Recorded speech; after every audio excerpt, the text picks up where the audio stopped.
welcome to the Lim Bances Podcast. We're super excited with a new episode. And today we have our top agents from our leadership team. And I cannot wait to share some amazing stories with you. And we have our amazing Vicky Bastidas. Vicky has been with us for over 6 years, and she's been back-to-back the top agent on Lim Bances Realty. And we have our amazing Romeo. He's been the top agent last year with Vicky. And we have our amazing Liany, our Portuguese-speaking in the team. And then we have our veteran, Esmeralda Martinez. So welcome. Are you guys excited? Yes. So excited. Yeah, I love that. So I'm going to start with you, Vicky. Just tell us a little bit about yourself, how long you've been in the business, about your family, and how long you have working with us. So my name is Vicky. I've been licensed for 6 years, and I've been with Lim since day one. I have my family. I have 3 kids at home, so 19, 13, and 6. Wow, I love it. Mm-hmm. I love it. And then we have our amazing Romeo. Yeah, I'm Romeo. I'm been on the real estate business like for 7 years, like almost 7 years with you, because we started together. Yes, I don't have kids, so I had just but I'm single, so I'm available. No, just kidding, I'm not available. How many years you been with Lim Bances Realty? 3 years so far. 3 years? Are you kidding me? Yeah, wow, I think 3 years already. Yeah, we have to celebrate in DR. Jamaica. So we have our amazing Liany Nero. So tell us a little bit about you, Liany. So my name is Liany. I'm your Brazilian realtor. I have been in the business for 4 years and with Lim Bances for about 2 years. And my business has been skyrocketing since I joined Lim Bances Realty. And my main focus is helping people to achieve the goals in real estate, of course. Yeah. Any kids? Any children? No kids, no cats, no dogs, just me and God. Amen. I love that. And we have our amazing veteran Esmeralda Martinez. Say yes. Yes. So my name is Esmeralda. I've been in the business for about 6-7 years. Marine veteran. I'm a cat mom, and I'm very happy to be part of Lim Bances Realty. How long you been with us? Going into 2 years soon. So 2 years, Esmeralda. That's amazing. I'm super excited to have you also. Let's start with the first question. And I'm going to start with Vicky. Vicky, how long it took you to close your first deal? The first deal it was 6 to 8 months. It took a while. It was a short sale. And that was when I first started. I had 6 deals my first month, 6 listings. They all fell apart except the last one. So it took some time. Wow. And a lot of people think that, whenever you get into real estate, you're going to make money like the next 30 days. It's not going to happen. This is the reality. Like these are that's a good, we should create a reality show with the top agents here in the office.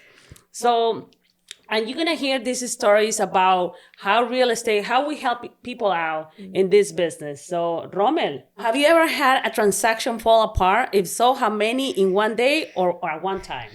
Yes, I have, well, I remember I have 3 deals to close on that week.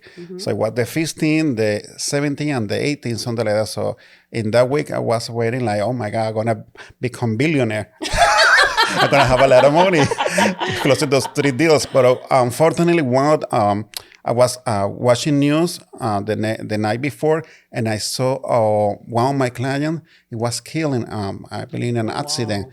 So that deal is, it was very sad. Yeah, so I called his wife, and oh my God, when I find out, I feel very bad. He was a beautiful person. Then it was another deal. The next deal, it was one of the buyers lost the job. Wow. So that deal fell apart again. And then the third deal, I don't remember what happened, but yeah, it fell apart. So the same week, I had the 3 deals gone. So I quit real estate and I went back to retail, where I used to work for many years. And I said, you know what, this is not for me. I'm going to go back to retail. This is, something more secure for me financially. And so So I'm gonna continue. But then after COVID hit, so I started working from home. Then I got a call to go back to real estate. So I said, you know what, I'm gonna give it a shot. So I came back, and then I started working again over there in real estate. I started getting better. Yeah. So I'm super impressed with everything that you are doing. Yeah. Once again, coming from an office that you used to work with just buyers, now you're working with a lot of sellers. That's great. And Yes. also investment. We're going to be talking in a few about that too, because I'm pretty sure you know and you understand the only way that we're going to succeed in this business is by holding properties, flipping properties, and creating our own wealth. And that's what I learned from that, because I learned that we cannot have all the eggs in one basket. So we have to, diversify on the income. Thank to you, Lim, that you helped me a lot with, investment. This is something new for me. It was something new for me. So, Okay, thank very you. good. Let's go, Liany. I don't even want to remember. Was horrible. No, I had a worse one, but this one was traumatized. And the huge name is, I don't want to even say this name, but Why? it's the name of the town, it's the name of the client. It's just on this name. We know very well this name was traumatizing. Well, the deal fell apart after bringing 2 buyers for this seller, did eviction in her entire house. I did the entire job. And after I did everything she wanted and she's got everything she wants, she said, I don't want to sell the house anymore. Oh my God. Yes. So that one was horrible. The lady was, I would say, she had a lot of anxiety and she was driving me crazy. I didn't have any more my Sunday, Saturday. She's calling me like early in the morning, late in the night, anytime for 1 hour. She was driving me crazy. So what I learned from this deal, I should have fired her since the beginning. She was giving me all, the red flags from the beginning, but I didn't want to let her go. I want to help her so bad because she has so many troubles going on in her property. And after I fix all the trouble, she just say, I don't need you anymore. Wow. And I don't want to sell the house. So that day I learned my lesson. You need to fire your clients sometimes. And people and real estate agents, they are afraid to do that. Oh, yes. They're afraid. But let me ask you something. Do you feel in that moment that you want to quit the business? No. No. Okay. I never want to quit the business. I love this so much money that I'm making business. It's in my soul. I love it. I want to cry, of course. I cried, but I'm not quit the business. Of course not. Of course not. You have so much talent. That's amazing. Esmeralda! OMG. OMG. 1, 2, 3.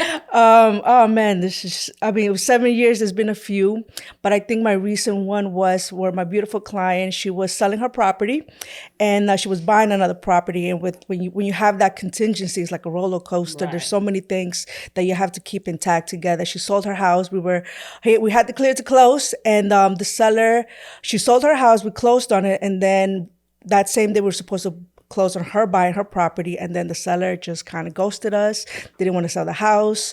She was in tears. It was a mess. So unfortunately, the deal died. She had to stay rent a house for a few days. It was very emotional for her. But we held it together. We found our house within a week under contract, and we were able to close. Yeah. You know what I love about you is that you do have an amazing heart. She really goes above and beyond. Like unpacking. I saw one picture one day, her and Luis getting a dumpster, removing all the belongings from the property. It's crazy. Okay, I love my clients, but there is only a specific job that I can do for them. But that's what makes you difference. Yes, So thank give it up for Esmeralda. Yay! Okay, one thing, you fake it until you make it. And I'm gonna go first. Oh my God, this is hilarious because when I was doing auctions, my mentor told me, you just follow the leader. You just follow the guy who is beating all the time and you just go after him. And he hated me. In the beginning, he was like, stop beating after me. But that's the way that I learned. I was like, listen, I'm not following you. We just want the same properties, right? And that's the way that I learned. I was faking it that I knew the property. I was faking it that I knew how much to pay for. But at the end, it worked out. It worked out very well. So let's start with Esmeralda. Oh man, fake it till you make it. I'm gonna have to say it was one time showing a client for with my buyers, and we had 3 properties. One of them was REO, backed-owned properties, and I was like, "Oh man, I really hope she doesn't like this one." She loved that one, and I was like, "Hey, this is a backed-owned property, just so you know." And she's like, "Oh, I love it. Let's submit an offer." And then I was just like, "Oh, I don't no idea how to go the process about how backed-owned properties owned," but I had to, figure it out as you know. And I did my research. They're very strict on the timeline, how everything needs to go, and I learned. And from now on, it's a process, right? You figure it out. You fake it till you make it. We ended up closing, but that was my fake it and make it moment. That's it. I love it. I love it. Liany? You lie in the beginning. You need to. The buyer's asking, so how long have you been doing this? Such a long time. It feels like forever. Yes. And when I was talking to my clients, like I fake like things happen. Oh, because I have this client that happened this situation, just to teach them what happened. Never had that client. Never happened anything like similar. But you need to tell them that you know about it, because if you start the business, they're like, oh, I don't know, they're not gonna trust you. Right. So in the beginning, you need to fake. You know what's going on, and just with the time, you're gonna learn and then be confident about what you're doing. But in the beginning, I was like, yes, I have a lot of clients. I know exactly what I'm doing. I have a lot of experience. Yeah. And I remember one time when I first met you, I asked you, do you know how to speak Spanish? You was like, of course, I do, of course. And because it's similar. Portuguese and Spanish is different. Oh yes, I fake the Spanish, guys. I do something like that every time someone call me in Spanish. Oh, do you speak Spanish? I say, sí, yo hablo español, and I just fake the entire accent because I speak Portuguese, and I just do it. I just have clients, they speak only Spanish, and we do business. Sometimes we fight between us, like because we don't understand each other, but works every time. Works 100%, because they like your personality. Yeah. Okay, super. Vicky, fake it until you make it. I can't think of a specific moment, but I will say that from the beginning, I just figured it out. So I didn't never had a moment. I think I always had the confidence in me to just talk through anything. So whether it was getting on a call, meeting with a client, might have been the first house, the first listing appointment. Like I just talked through it with confidence, and even though I didn't know what to do or what to say, I was just like, I'm just gonna get through it and figure it out. But I have that type of mentality where I don't need to have all the information to go do whatever. So I guess that's all. I think like what you said, Liany, like in the beginning, all of it is fake it till you make it until you kind of know what to do. Yeah. Romeo? Yeah. My second deal that I had was a EO, so bank and the client, the buyer, she knows about real estate. Just, she asked me, so about, the REO, this is a bank on. Oh, yeah, I know everything. They know anything. So it was a challenge because they didn't know, like, you had to put the offer was accepted. We had to send the escrow money in less than 24 hours. It knows they canceled the deal. So it was a lot of issue in the transaction. But finally, I closed. She's a very nice person. She referred me a lot of people. So yes. You also work with a lot of referrals. A lot of referrals. Yes. Yeah. Yes. Because I know a lot of friends. A part of your business, they are from referrals. Like Vicky, I would say 70% are from referrals, but you also get a lot of referrals. Yeah, a lot of referrals. I had a lot of friends. I had a lot of people that I helped before. They call me and Romeo. I have my family member has some, friends or anybody like. I believe the secret is to have a good relationship and do the job and explain to the seller or buyer all the steps the real estate transaction, I go through. So as soon they explain better, I explain before it happens. So this is the secret. So that way, when the situation comes, then they're not gonna be expecting something, they know because I already explained them on the situation. beginning. So Great. this is Okay. So what is the most expensive mistake you have ever made in a transaction? And how did you fix it? Let's start with Esmeralda. So could you just give you a couple of seconds to start? I think for me, I was ready to go to the closing table, and there was this property was a hotel. So we bought it. I think we bought it for $220,000, and we were hoteling for $380,000. So we're making, hotel, meaning that you just clean it out, you put the property back on the market, you don't fix it, you just do minor repair. And we were ready to go to the closing table, and the agent did the final walkthrough, and all the pipes burst. So we did have a bathroom in the third floor, and everything got damaged. As soon as I walk in, the water, you should see how much water was in the property, and we couldn't close. So we have to end up flipping that property and then put it back on the market. So that was a very expensive mistake. Esmeralda. So funny that you mentioned water, because mine is somewhat similar. From then on, I do everything, make sure I run every faucet, everything in the water is a final walkthrough. And we did the walkthrough, we turn on switches, everything. I didn't think of water. This is my early stages. I don't do this anymore, just FYI. So it was a walkthrough, we turn the switches, everything is good. There's no, holes in the walls, everything's good to go. We go close to the table, we close. They move in, my clients move in, and they tell me that as soon as they turn on the water, the basement was flooded. Like there was leaks in the basement. Wow. They had to redo it, and I'm like, oh no, horrible experience. But they understood. Listen, things happen, but that was definitely a very costly mistake, and I felt horrible. I try to help out in the best way that I could help out, but from now on, day of closings, I turn everything on. They run it for a few minutes, yes. And that was my expensive. Wow. Liany? The day of the closing was a brand new construction on the South 18th Street in Newark, and someone stole the compressor from the property. Oh my God. Yes. Are you serious? Yes, I'm that serious. Because when you're doing construction that streets, you kind of need to have someone watch out, Right. Even though we put it high up, the compressor, someone is still there. But sometimes they put it in small cages. Yeah, right? No, we put it up there. We put I think 5 feet from the ground, but someone went there and stole it. Wow. So but the end of the day, we work with the builder, and he bought a new one for us. Wow. Vicky? When earlier on, it was my first property that I was selling that had well, and around here, we don't deal with wells. And I didn't know that one of the requirements to sell is you need to do the water test. I didn't know that. Right. And so part of my initial conversation with the client, or the seller, I disclosed all of the expenses and all of these things, and I didn't let them know about this water test. They never did. They're supposed to do one every year. They never did it.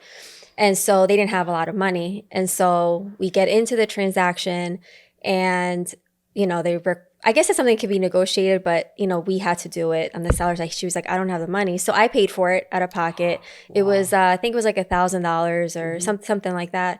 I don't remember. But I say that was a mistake for me, because at the time, first of all, $1,000 is a good amount of money. But I paid for it. I owned it, because I said, you know what, I should have known that. Right. And I didn't, because, I was like, I'll take a listing. And I'm like, whatever. Right. But yeah, I guess that was a mistake. I should have done my research. Have you ever dealt with cesspools? No. Oh my God. I remember I purchased a property. The good thing is that I bought it at the right price. And we found out, we bought it for $80,000, but we found out it had a cesspool. It cost us around $45,000 just to put a septic tank and clean up the septic. Oh my God, it was crazy. Rommel! I have a transaction that I recently had closed.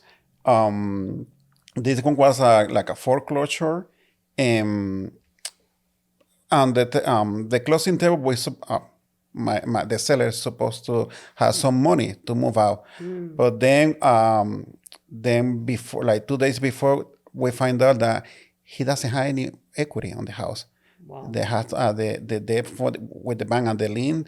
It came out about or what he Over. like the But deal. it was only one lien or two liens against the property? Or one the mortgage plus another lien. Oh, two liens. Yeah. So then at the end, the seller was short of money, so he had to bring Wow. $3,000 to the table, amount that he didn't have.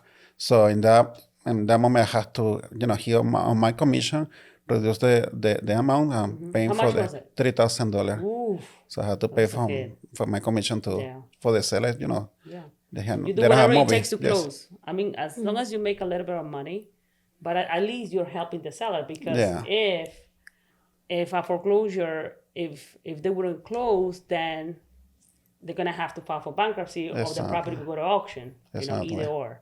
So that's crazy. Okay, let's put a little bit of spicy on here, and I'm gonna start with you, Liany. From your experience, who usually has the final decision, the husband or the wife? The wife for sure. The wife for sure. Why?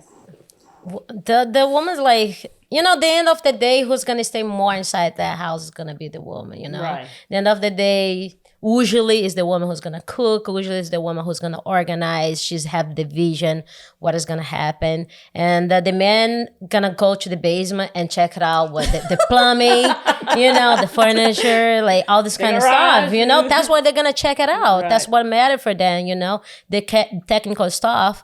And if everything's good, the woman's gonna like, that's the house. The rest, like the woman gonna choose that she's gonna be the final decision. And when I'm showing houses, I always look at the wife face. Like, okay, she's like, yes, I will like, and then he just keeping following her around. That's usually what happens. Yeah. So definitely the wife. But you could also tell by the tone of their voice, right? Esmeralda. I love my clients that say, listen, Nobody's happy, gonna judge it. happy wife, happy life. And they say, listen, I'm going to pay it. Whatever she says, that's it. And I'm like, awesome. Oh, So that's yes, the amazing. wife. I love Yeah. this. Vicky. The wife. The wife. Yeah, I would say 8 out of 10 times because I've definitely seen times when it's not the wife and it's definitely the husband. But majority of the time, 100%, the wife leads the way with all that. Romeo. Yeah, it depends on the transaction. Like it's a investment property, men. Like Right. 99%. Yeah. It's a second house, second home. Between both of them, it's not always women. And for the first time home, home usually it's women who decide. Like I have a lot of clients that say, "Oh no, don't show it to me. Show it to my wife Yeah. right away." Like Do in you the first to time. deal with investors? No, I'm not like good sometimes to they're invest super mean. with investors. And Have to be aggressive. to be honest with you, some of the investors they like when I scream at them. It's like, I don't have anything. I'm gonna push you my waiting list, okay? Okay, thank you. But they love it because they already know we have the deals. They already know where they're coming for. But sometimes they're super mean, especially we as a woman. They're very intense. I don't know if it happened to you before, but they understand now that dealing with me, they have to respect me. Say yes. Because I feel that. I feel like they think they have the power. They think they have, I don't know. Cash buyers are usually like that. Yeah. Cash buyers, but also we deal with a lot of wholesalers. I don't like to deal with wholesalers because they're selling that property with so many investors. But going back to the male and female, there are some guys that they do have the control. And I did have situations where, just to buy a regular home, the man has the authority. The man has the final decision. And I could tell by the tone of the voice, it's like the wife says, okay, listen, what do you think about that? And the man makes the final decision. So, we have different opinions about that. Good. So what is the most extra thing you have done to win a listing or a client? I'm going to go first. So there was at one point that I was gonna buy a property from auction and I have to go through the window. The property was vacant, and there was a lot of competition in the auction. So whoever sees the property before the auction, they have to see it. What is the condition? They have to see how much they're gonna put into the property. So as soon as I walk in, the guy closed the door in my face, the investor that we were bidding at the auction. I was like, listen, why don't you let me in? Come on, let's help each other. I was like, listen, you find your way in. Estúpido. And I was like, okay, no problem. And I was very competitive. And I was like, listen, he's not going to stop me. And I went through the back and I went through the window. We went through the window. And I checked the property out and I saw him at the auction. I was like, hey, I'm going to bid for the same property. Estúpido. But then I didn't, somebody else won the bid. It was none of us. But, that was my crazy story. Liany. Well, this lady, I went to her house. I did the entire, walking through, and we spoke everything. And then I assumed that I was Portuguese. And then she's like, oh, because Portuguese people is this, Portuguese people is that. And I was like, and she assumed that I was Portuguese, and I kept that way, and till today, I'm Portuguese for her. And she's gave me the list, and all good. Okay, good. Esmeralda? Nice. I like to be a little detailed with my clients. Mm-hmm. So besides becoming prepared to the listing appointments with the material and the knowledge and the numbers, I like to bought her flowers. And it's been a long time. She said, that was very sweet. She said, it's been a long time since I received flowers. Aww. And that's how I got that one. Say yes. Say yes. Roman? I don't have anything think about it. I don't know. I'm gonna think. Let's go with Vicky. Yes, Vicky. Okay, so the question is, what is the most extra thing you have done to win a listing? Extra thing.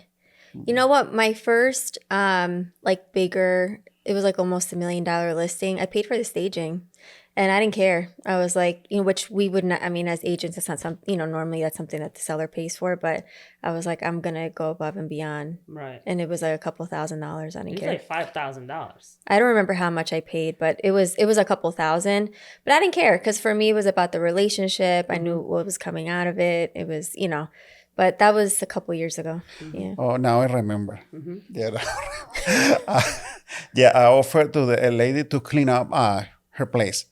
To clean up the place before to put on the house for sale. Okay. Mm-hmm. And then so I sent somebody to clean her house and everything. And after that, she didn't sign the listing at the moment. After the person went over there and, they clean out everything. And she said, Romeo, yes, you were above and beyond, so I'm going to give you the listing to you. Oh, wow. That's great. Okay, what's good? What good That's investment? amazing. Okay, have you ever witnessed a couple argue in front of you? I did one time. Oh my God. And you feel super uncomfortable because you don't know what to do, what to say. And I just told them, listen, I'm gonna give you a couple more minutes to discuss. I went back to my car. And they decided not to buy because they couldn't make up their mind. Liany, do you ever witness? Yes, I it's horrible. It's horrible. I felt really bad for my client. I could tell she was in a very toxic situation. Wow. And there was a listing. The husband, was a lot of things going on, but it's not. It's something that you don't know what to do. You get so overwhelming with that situation because you're you don't know these people very well, and sometimes you see someone is the right person, is the right, and you cannot do anything because you cannot give your opinion about what's going on. Right. So I kind of just, back up and let them do what they need to do. Right. Mine was there was arguing, but in a playful manner. She saw that it was like 5 houses that day, and she saw one, and she said, "This is the one I don't want to see anymore." And he said, "No, no, no, no, we got to see another more." And she's like, "No, no, no. It's like when I first met you. I knew you were the one, so I didn't want to date anybody else." So he's like, "Whoa, whoa, whoa!" But all right, that's different. That's different. But it was in a playful manner. But I've seen it. Yeah, and it's uncomfortable. Vicky?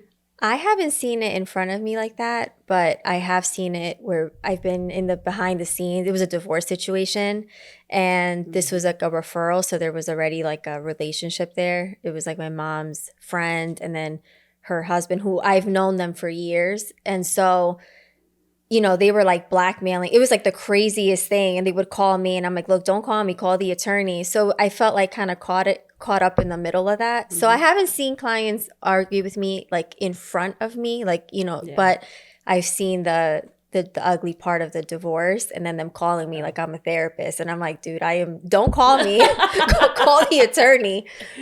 Yeah. Robin? Yeah. I see. Usually buyers they not agree on one of the houses, but I have an experience with one of my referral. Actually, my brother referral. I was showing different houses, and then it was in Cherry Hill. So then he say, okay, Romeo, I'm going to put an offer in that house. It came back to the market. I say, okay, let's do it. So we saw the house last week or 2 weeks ago, something like that. Just let's put the offer. Okay, I'm going to put on the offer. And it was accepted. Okay, so let's do the home inspection. So after we get out from attorney review, we start on the contract. We do the home inspection. When I get to the house, I was like, I don't remember this house. And then, okay, we get in, the seller get us in. So when I went in with my client, he said, oh, yes, this is how beautiful, how. Then came his wife. And his wife said, this is the first time I've been in this house. We never see the house before. And that was, I didn't see this house, right? I haven't seen this house before. This is the house. And we were already on the contract. It's something like we cannot go back or cancel the deal. We were like, oh my God, how do I go? Yeah, Romeo, you showed me the house. No, I didn't. So probably it was another realtor. No, yes. And then his wife said, no, Michael, you didn't see the house before. You just put the offer in this house. Now what are we gonna do? And then I was, oh my God, nothing. Or better, they don't use an attorney. And then I was like, he started, yes, but he was in love with the house. He was just on the picture. And then he said over there, he saw the house over there, and then, yes, this is the house. Thankfully, his wife loved the house also. Oh, wow. So then it was, but it was a situation because in that moment, what I'm going to do? Yes. Wow, that's crazy. Remember, I was telling you guys yesterday about a deal in Elizabeth, the multifamily. I went there yesterday and they had a small argument because the wife was taking care of the daughter, right? And the husband was against it because he was like, this is the time for us. We're close to 70 years old. We need to retire. We need to sell this property. And, we need to look for us now. And I was giving them therapy because I told them, listen, from my experience, if I were you, I wouldn't sell this property. Why? Because you're going to make so much money renting this out. It has 3 floors. It has the attic, the second floor, first floor, and plus the basement. So they were making so much income. And I told them, I could give you my honest opinion, and then you could decide what to do. They decided, and during the conversation, they told me that they have another property. I was like, what? You do have another property? So why don't you go to live in the other property in Linden? They had another property in the Sunnyside section. And why don't you keep this property as rental? You only owe $300,000. You're making around $7,000 on income. You have your pension. You have your rental income. Now you could live on the single family home in Linden. Super, super nice. You don't have to worry about anything. And I told him, listen, the first thing that you have to do, since that you have 2 kids, you have to prepare your will. a lot of people, and since that we work with a lot of divorce, probates, foreclosures, we see these cases coming often. That if you don't have a will, there's so many issues that you could leave to your kids. As a matter of fact, we're dealing with a client that husband and wife, they got divorced, they have 14 properties, and the woman that had the 14 properties passed away, and they have 3 daughters left. And they couldn't get along, and they assigned an administrator of the state. And they're taking a big cut from the state. Because why? They didn't leave a will.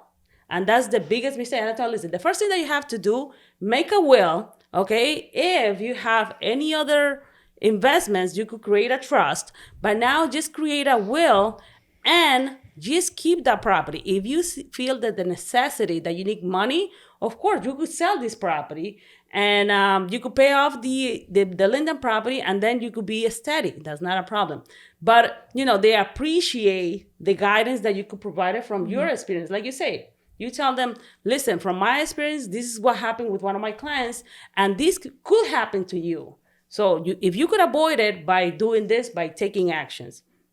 So that was my story of dealing with clients. Okay, who is next? Yeah, everybody got it? Yes. Okay, I think perfect. divorce is the worst Divorce. thing. Yes. Divorce, when they go through divorce is the But worst. divorces, they don't understand that they pay so much money.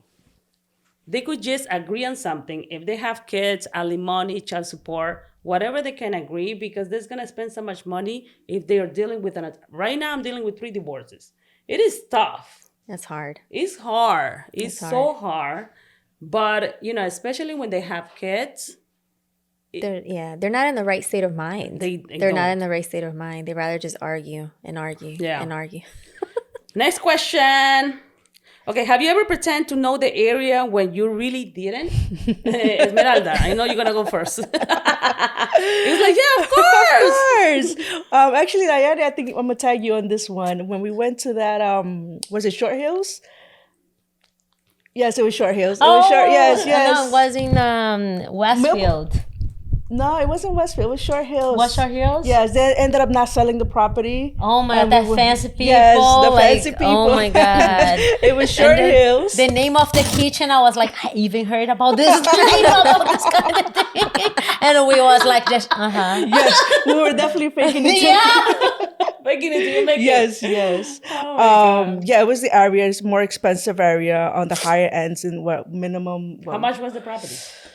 1.4. Yeah, around there. But, they go much higher prices in that area. Right. And, we were trying to fake it till we make it. And we saying, yeah, of course we know the area. And then, they ask you, which one have you sold? The one over there in the corner, the one with the door.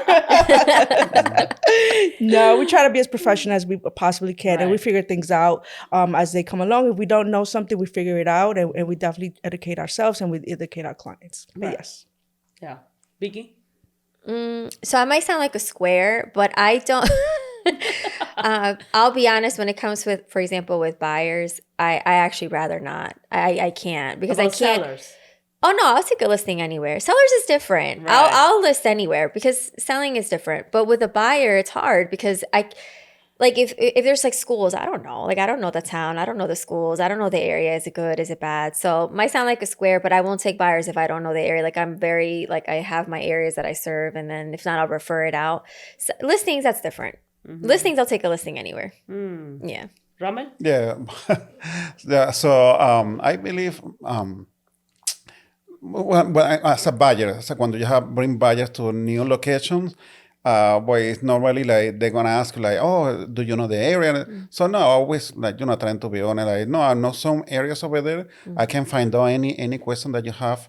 Let's say like commute to the city or commute to any other places. But yes, it's like usually give the information that they're looking for. Tell us about a time a client completely surprised you or you surprised a client in a good or bad way. Let's start with Esmeralda.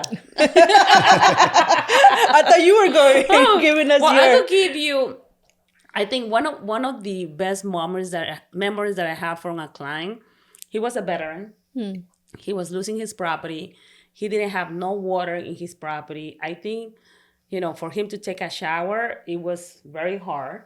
So I took him to a hotel for a week. And I called Michelle. I was like, Michelle, go to the store and buy him clothes. And then I took him to a restaurant, a estancia restaurant. I ordered him a huge steak. And he couldn't stop talking about the last time that he had a steak. Literally, I was crying. I took a video, I took a picture, and he was sharing, because he was around 82 years old, he was sharing about stories in the military. Mm-hmm. He had 2 sons. The 2 sons had autism. That's the right word? Mm-hmm. I mean, this is mejorando. So he had autism. They had autism. And it was sad because he lost his property. But the good thing, at least he make a little bit of extra money. He moved to Florida. And he called me the other day. It was like a month ago. He lost my cell phone. He called the office. And I was crying with him because, oh, my God, he was very special for me. So that was a special moment with my client. How about you guys? So actually, one of mine very close to my heart. He was actually a veteran as well, and living by himself, looking to sell his property.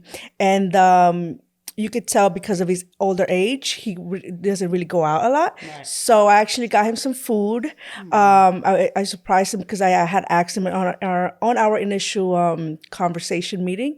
He said he loves steak. So I got him some steak. Aww. I bought him. And then he said, do you know the area? And I knew the area, but I was like, no. He's like, well, babe, can we get in the car and can we drive around and I'll show you around? And I was like, yeah, absolutely. Let's do it. So I spent like about 2 hours with him in the car. He was showed me where he grew up and all these other things. So that was very nice for him to feel like he was getting out and conversating with somebody. So yes. That's so special. Liany? Well, I went to visit this client. I love elders clients. They are so cute and they have so many things to teach us. And this guy, his wife died a few years ago. And I don't know why I bought flowers to him that day, because I heard in his voice, how he was. I was like, I'm going to bring flowers to this guy. And I got some flowers for him. And his wife was called Barbara. Today I remember the name. And he was like, oh my God, my wife always got me flowers. And he was telling me how was have the wife pass away and she was sleeping in her bedroom and everything else. He never moved anything. In the end of the day, I didn't sell the house. He's still there. Mm-hmm. But the way he said thank you to me, and his kind word literally moved me. And yeah, I think that's the beauty of this business, right? Yeah. Like we have different emotions. We met a lot of people, but it really turns, you really find out why is the reason that you're in this business? Is to help people. Like other agents, and I'm not going to judge, but yes, it's everything about the money, but not. I don't think it's just everything about the money. It's about how you run your business, how you want to be remembered. When you're not here in this world. So it is, especially when we deal with a lot of foreclosures, you and me, we deal with a lot of foreclosures. We have these tough situations, like very tough, that sometimes you want to help everyone, but you can't, right? Vicky? So I don't know if I have one special one, but I will say that there's one client that I have, I would say like a special friendship with that we built. So she's older. She's 80, probably 4. I've talked about her before. We must have been besties in a past life. And I mean, we get along so well, so well. And we say we're friends. So we built an amazing relationship. We have so much in common. Literally, when I say we were best friends in a past life.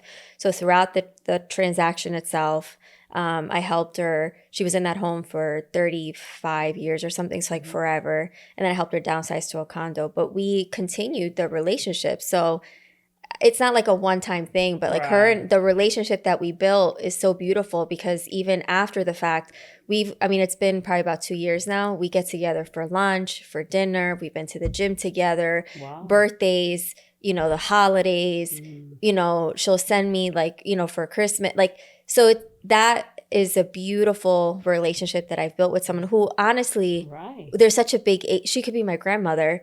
And we always say like, it's because we get along so well. And we always say like, how is this even possible? But meaning that we just get along so well. But that I think is a beautiful example of how you meet so many people. And I build a lot of relationships with people. So I get Christmas gifts, which is cool from past clients. Like they'll send me stuff.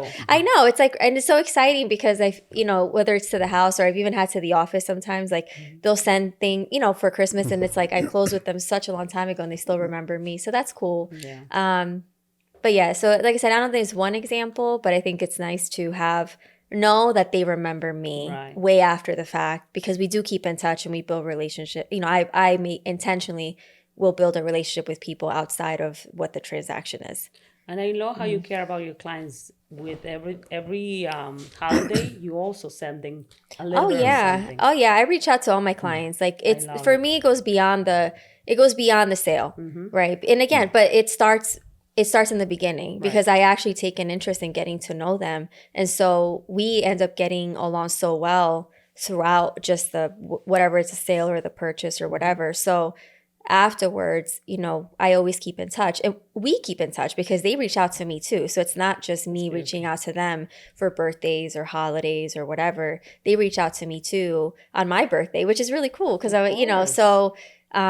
but yeah, so I definitely go out of my way. But, there's just some people that there's just a natural relationship that develops throughout that you just get along. You just get along with them. So it's nice. Roman? Yeah, so it's a lot of, a good experience that I have with especially buyers. And I remember I was in a listing with my other broker, and then he was taking the listing. So when I saw the house, I remember I have a buyer looking for house in different places. But then when I saw the house, I said, no, this is for my client. This is for Raquel, her name. So and her husband. And then this is for him. So he was taking the listing, and I was thinking about my client says this is the house. So just finding the put of the house, I showed to my clients. I saw the house and they fell in love. So we had the connection in that moment because I feel that the house belonged to them. So and they want they see the house and say, Romeo, this is for us. Yes, this is the deal were small and we have always connection. Yesterday we were testing back and Romeo, are you gonna go to the gym? You have to go back to the gym. But yeah, beautiful person. And yeah, it's a lot of one of the things that I love about experience. you, Romeo, is that you really go above and beyond with your client. And that's why we have an amazing team. And that was my vision from the beginning, to have people working with us that really care. Like you go to let's say if you have to adjourn a sale, you put money out of your pocket, you take the client, you drive them to wherever they have to go. I mean, who does that, right? Yeah. So I love that fact that you care, and it's not just, selling the property, it's just caring for the client, the people. Yeah, being in front of the judge, representing my client. Yes. They said, no, you need to give an extension. We have a motion day. We have already budget agreement, no budget agreement, a contract, sorry. We need more a time. contract, we need my time. Yes, and they just, okay, I'm going to extend it. Yeah, representing my client, then I'm the one who goes to the and you stay there, city department, extending, do the adjournments, everything for them. And you stay there not only an hour, it could be 2 hours, it could be 3 hours. From all your day. time. Being like all day doing adjournment, go to another building, find out what is the city's sale. Yes, I love it.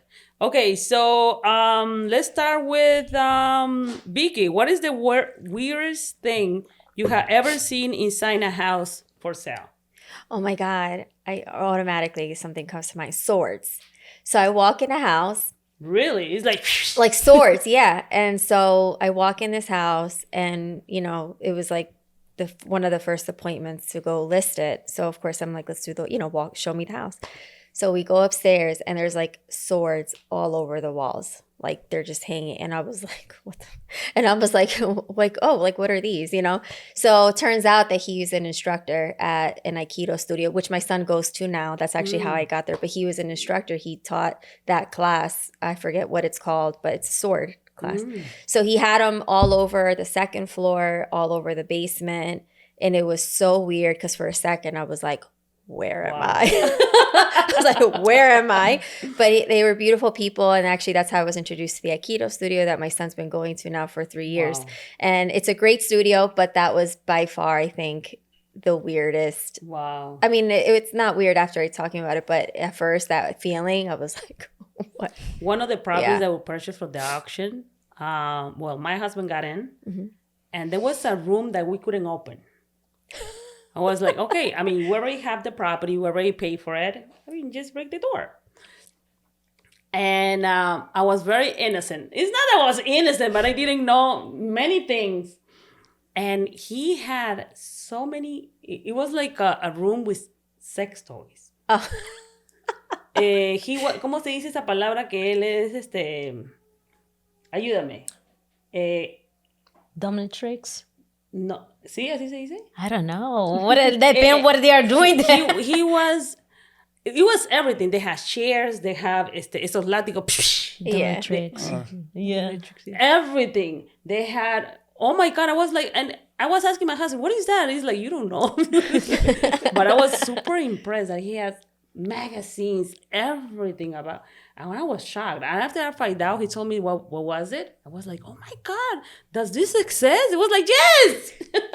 Some people make money doing that. Really? Yeah, some people love get hit. So To have fun. yeah. So what is the worst thing you ever find in a property? I think was the condition of the property. You know, a lot of mice poop, literally jars. You know, I think it was so much. My client had depression. She lost the father. She lost the husband. And then she was accumulating things, you know, a lot of trash inside the house. She was a hoarder. Was a really bad situation, you know, we cannot judge. The end of the day, I was cleaning out that mess with NASCAR, gloves, because she didn't have money to do all that, you know. And the end of the day, I cannot let her, you know, be doing all that by herself. And but yeah, I never saw so many poop like from rats in my entire life. It was a lot.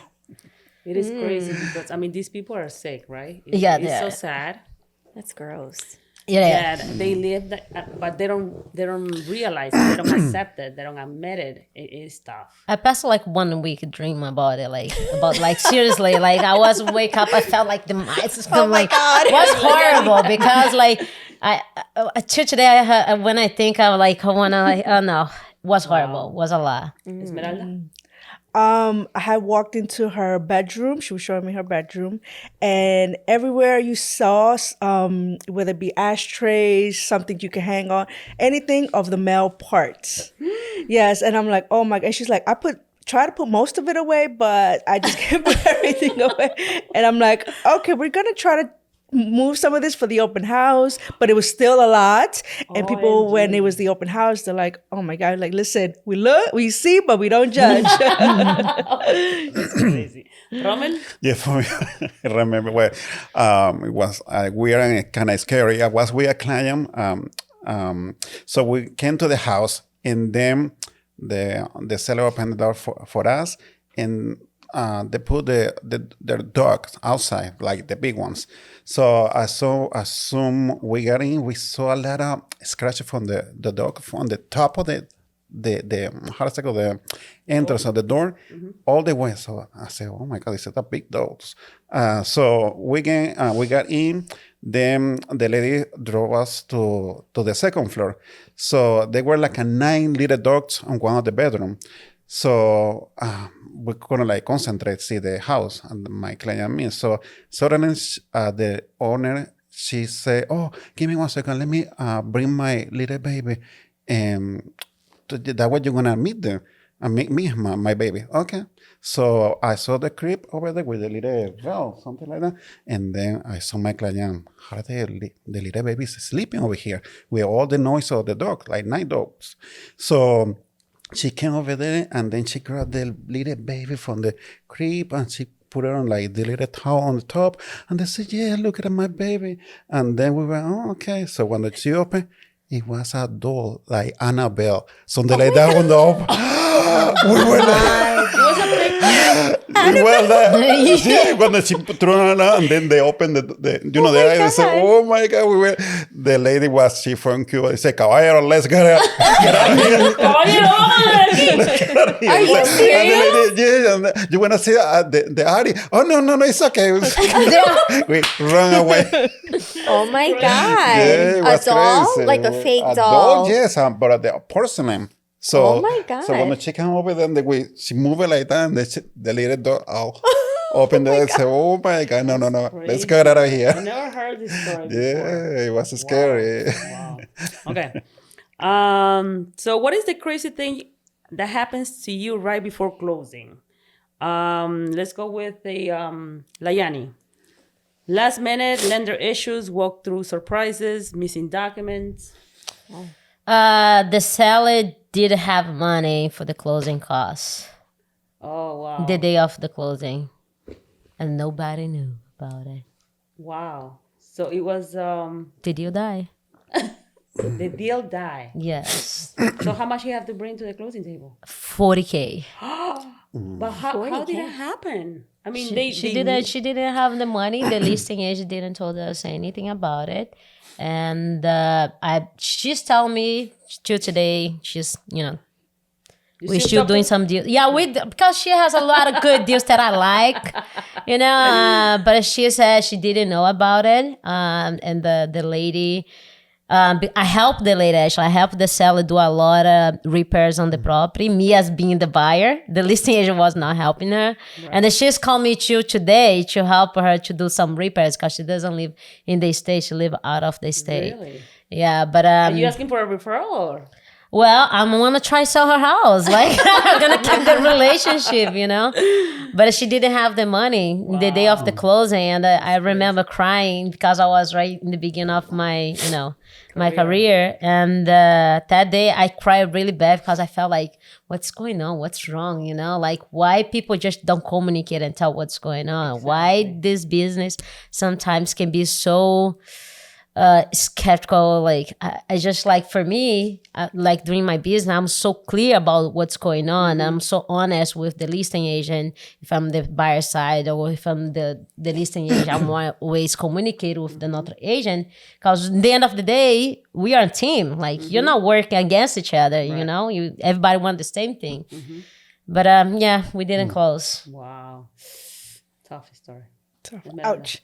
Ouch.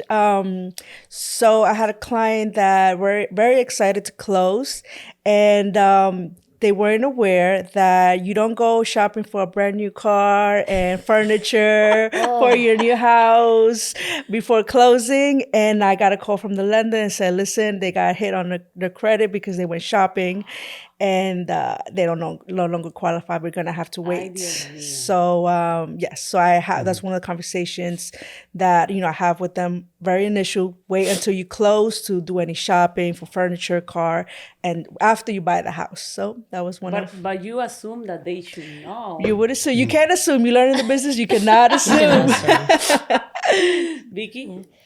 This actually just happened a couple months ago. So this is crazy. This was a business that I was selling, and the client, she closed the business. So closed the business, canceled insurances, everything. They signed the paperwork. The buyer signs the paperwork. This happened like on a Thursday. This was a cash deal. The buyer, wired the money in.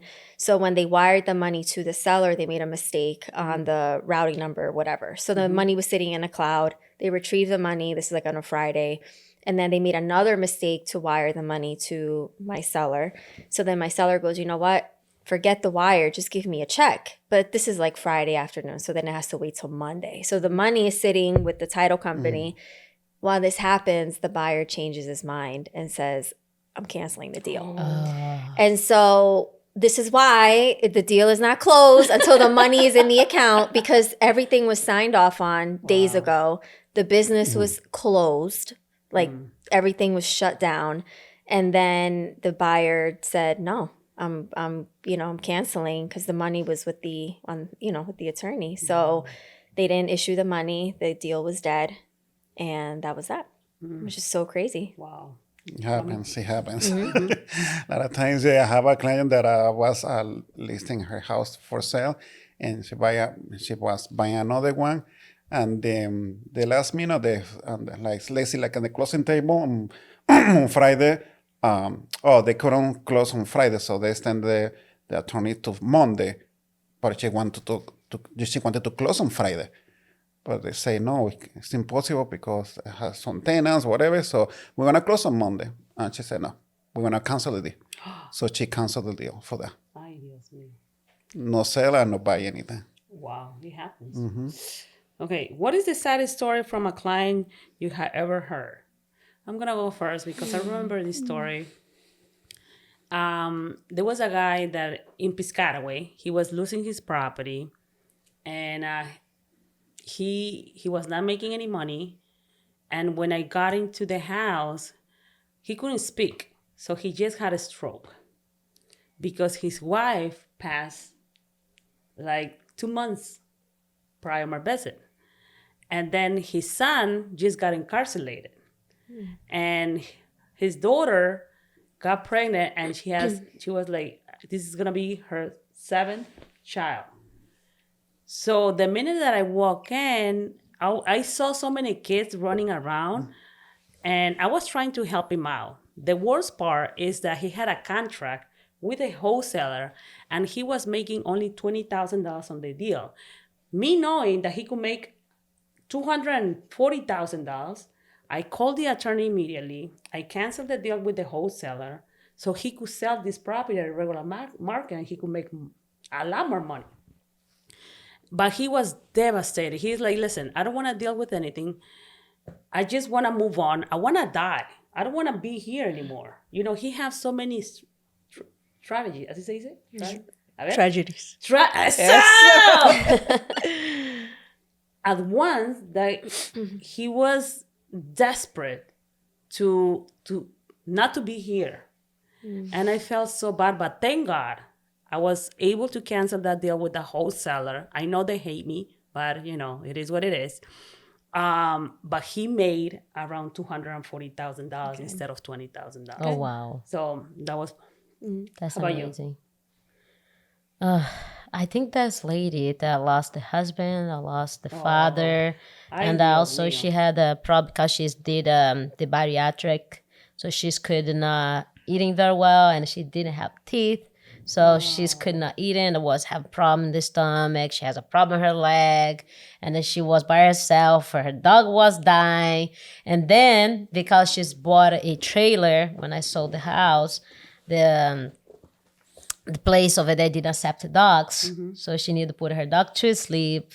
Wow. Was everything at once. And, and then she was like, since she was accumulating a lot of things, she was throwing things on the trash, things from her mom that passed away as well.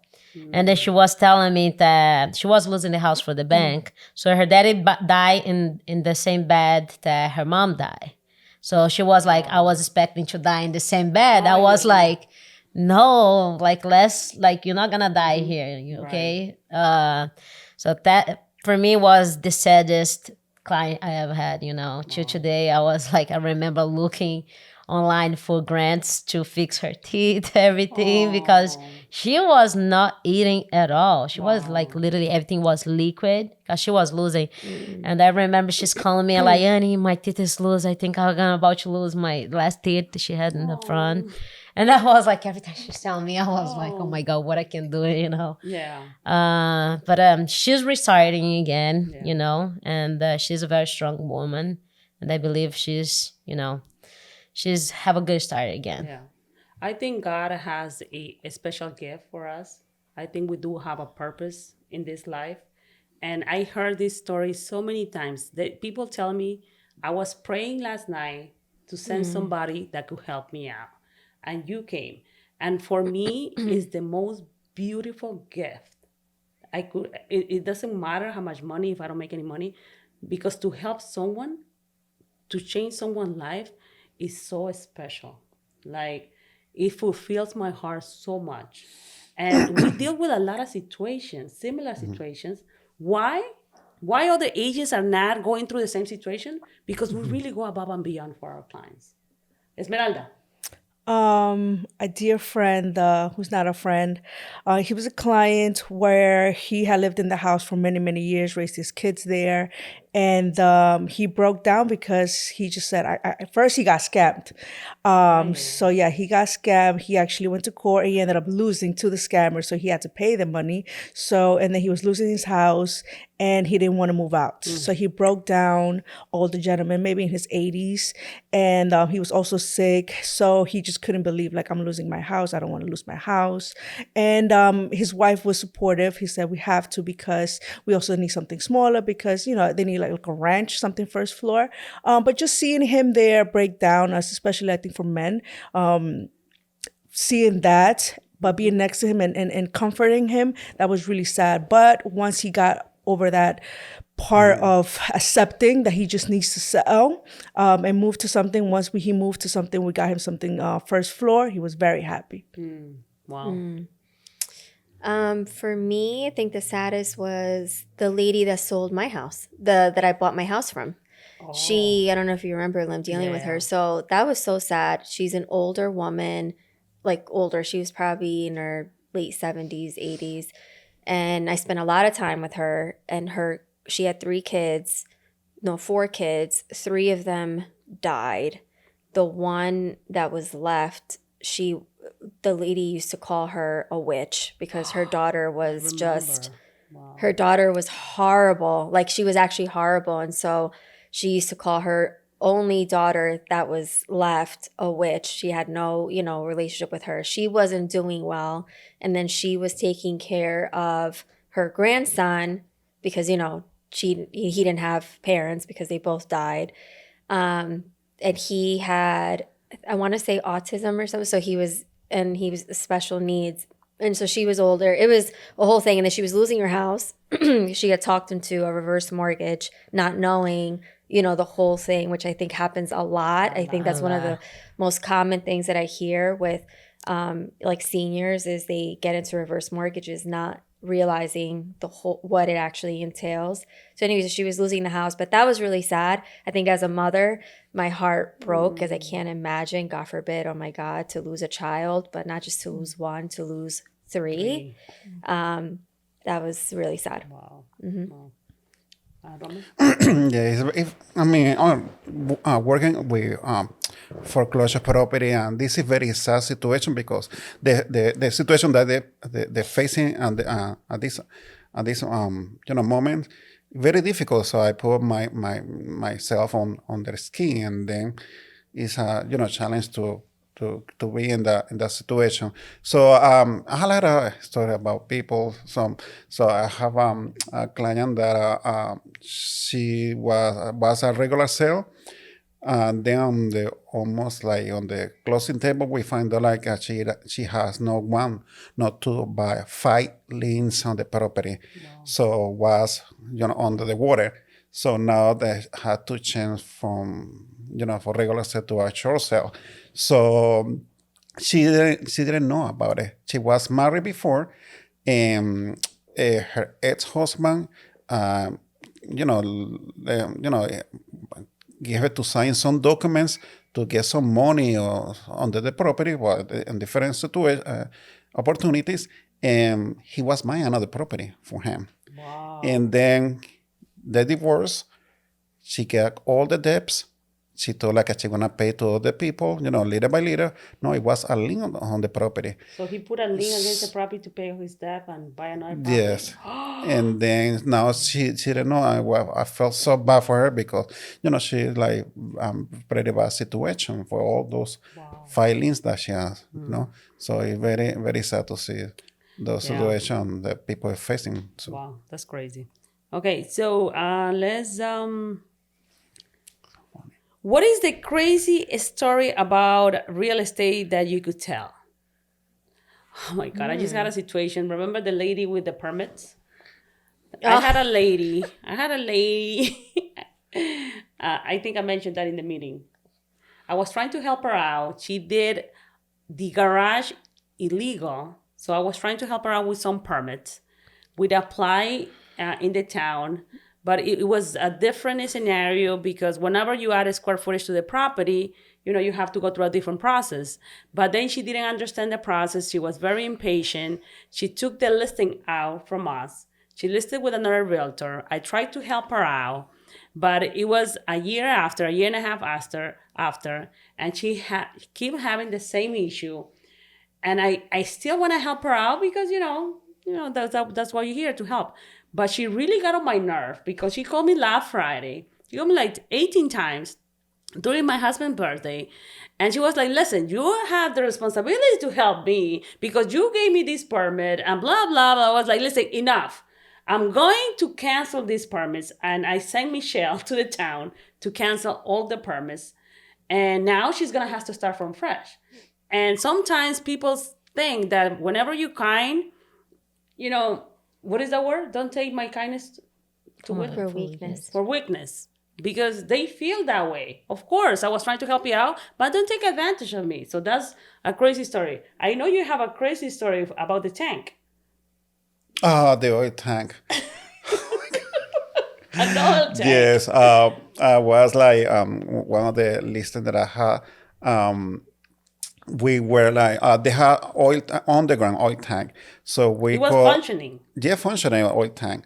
Then we called a company to see how much it's gonna be To give us a remove quote. it. Yes, how much it's gonna be to remove it. So to get a quote of the tank. It's functional, so it's winter. So okay, we got the quote, and then nothing happened. So then the seller called me like a week later, something like that. I said, Romeo, why the tank was removed? What are you talking about? Yes, the tank was removed over here.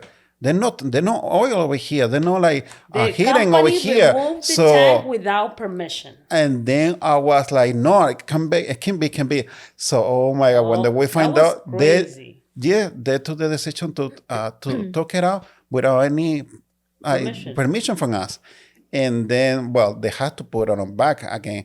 But it was a big issue because the lady who lived on the property, it was in that condition. She was sick. Yeah. And the homeowner was yelling at us. I was like, what happened here? I was like, Romeo, what happened? And we were like, we just called to get a quote, not to remove the tank.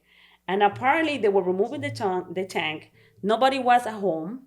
And when he came from work, the tank was out. I was like, no way. And they had oil, they had heat on the house. No it was heat. Winter. Oh my God, it was so we horrible. have to call the company. I was like, listen. And he, we were trying to find out who was going to take the hit. And I was like, listen, we take the hit. That's not a problem. But that means that I'm not doing business with you anymore. Like, we could take the hit. But then he realized that, with every tank that we remove, we need to sign a permission. Right. So they took the head, they put a tank, they installed a tank, I think the next day or the next... Yeah, like in 2 days. In 2 days, they have to put they have to put the tank in the basement. That's crazy. That's crazy. That was a crazy story. Didn't you have a contamination story? Oh my God. I had a contamination story that the property that I purchased, it had 3 tanks, but one of the contamination went to the neighbor's property. That was crazy too. I mean, I have so many crazy stories. So, Vicky.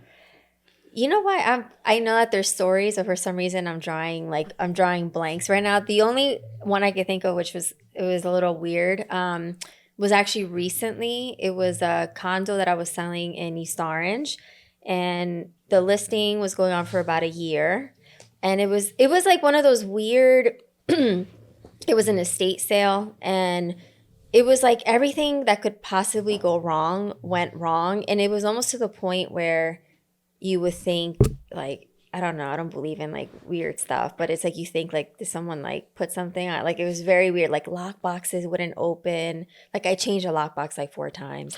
it literally lockboxes could not open. It would only open if I went. And then Wow. when they would finally open a lockbox and the key fob wouldn't work. Then A lien then a lien popped up out of nowhere, which was like it took like almost 3 months to clear because it was actually it was invalid.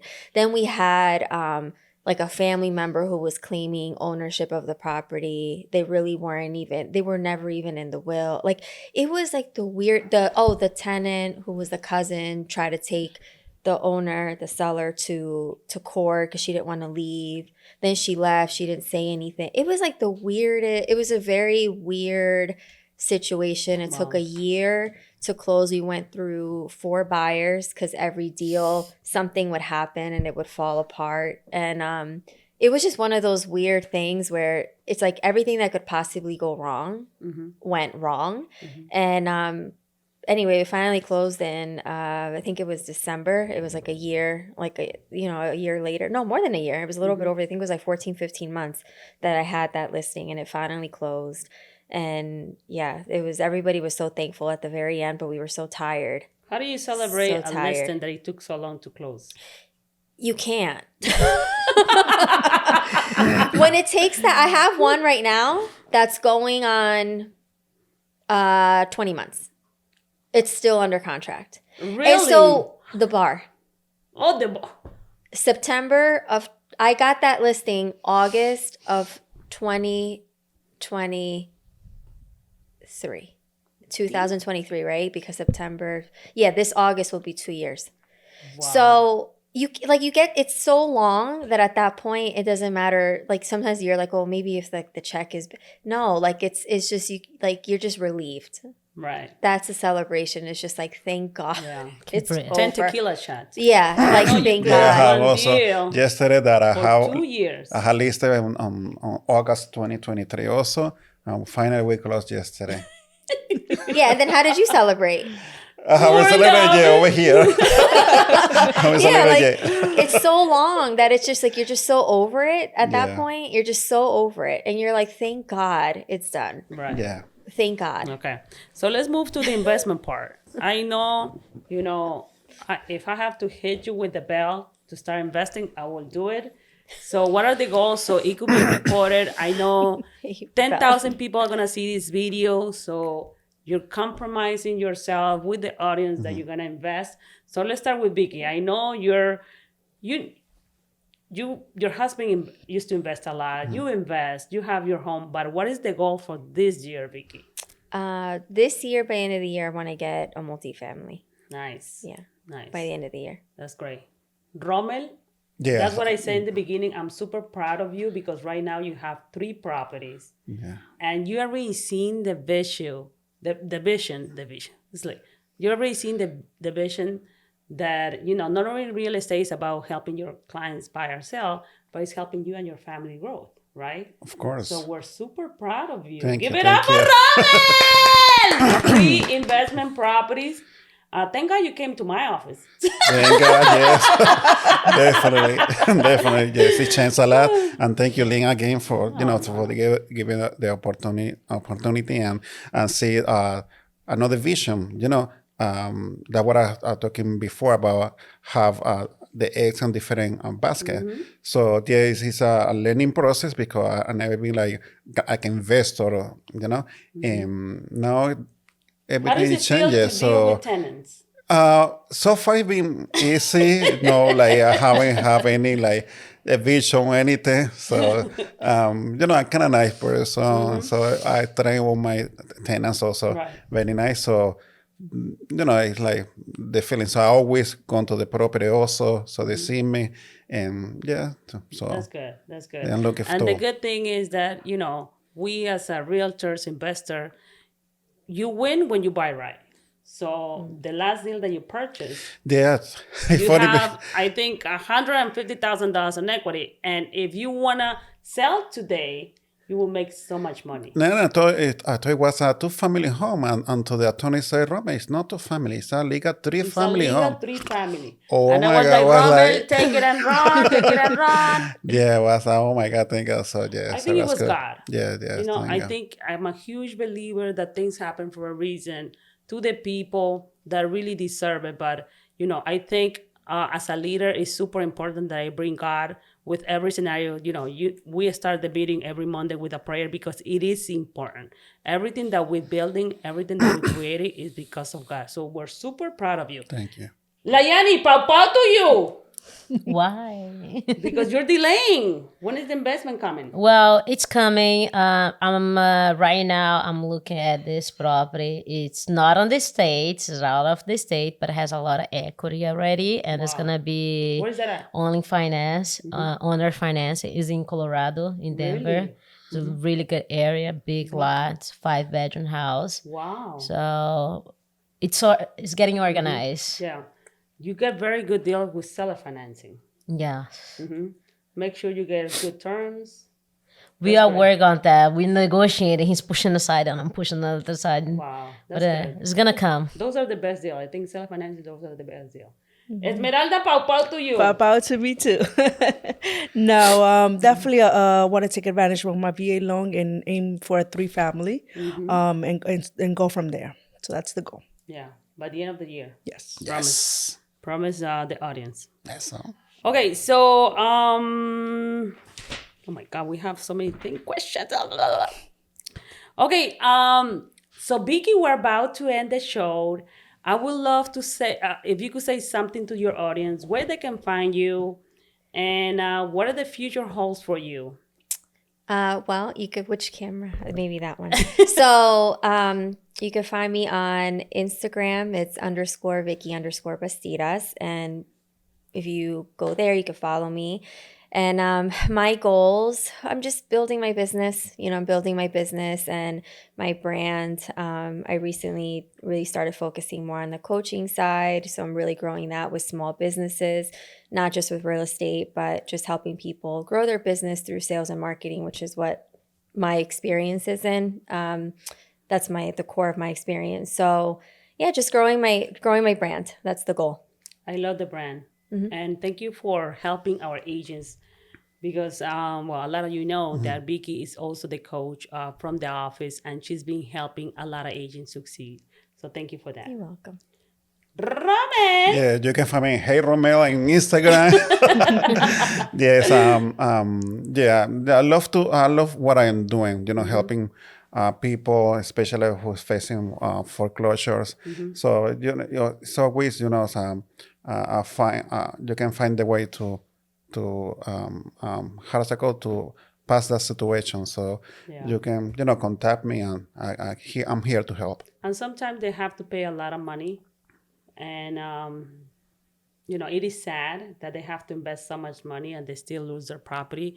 So just make sure they find the, for the audience out there that are going through a tough situation, just find the right guidance and the right people. Yeah, it's a lot of ways. It's a lot of ways. So there's a lot of options. A lot of options, yes. Okay, very good. Liany! Hi. So you guys can find me on Instagram, Liany Realtor NJ. Also, my cell phone number, call me if you have a house to sell. 973. I'm kidding. No, you just give me The phone battle number. here. Yeah.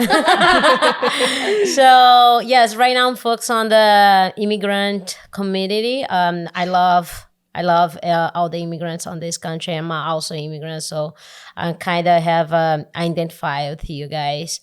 And I would love to help you to buy your first house, investment properties.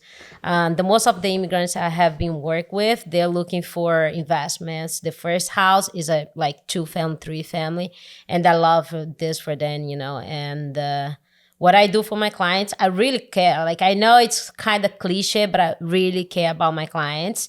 And I know they see that because they send me referrals. A lot of my clients, they are sending me clients back already. Beautiful. And I love that. And tell us about your group that you're creating. Yeah, so I have a group called if I'm going to say in Portuguese, it's Brasileiros em Ação, Negócio Network. It's Brazilian in Action. It's I made for the Brazilian community, especially the entrepreneurs and the people who want to start business, to promote the business of this small business owner. And I try to help the community raise, money-wise as well. and have been working a lot. We have a lot of members already on the group. And if you want to be part, just contact me. I would love to help you guys. That's amazing. We're super proud of you. Esmeralda? So you could find me at all social media platforms, Esmeralda, the Marine that gets home sold. And I'm focusing here on helping my military community, whether that's active or veterans. If you're a business owner and want to know more how to use your benefits, feel free to give me a call, whether that's buying, selling, or want to invest in real estate. Oh, thank you so much. It was a pleasure having you. And thanks to my sponsors, Altera Home Loans, Hometown Title Insurance, and Estancia Restaurant, the best Peruvian food ever. So see you in the next one. Say yes! Yes!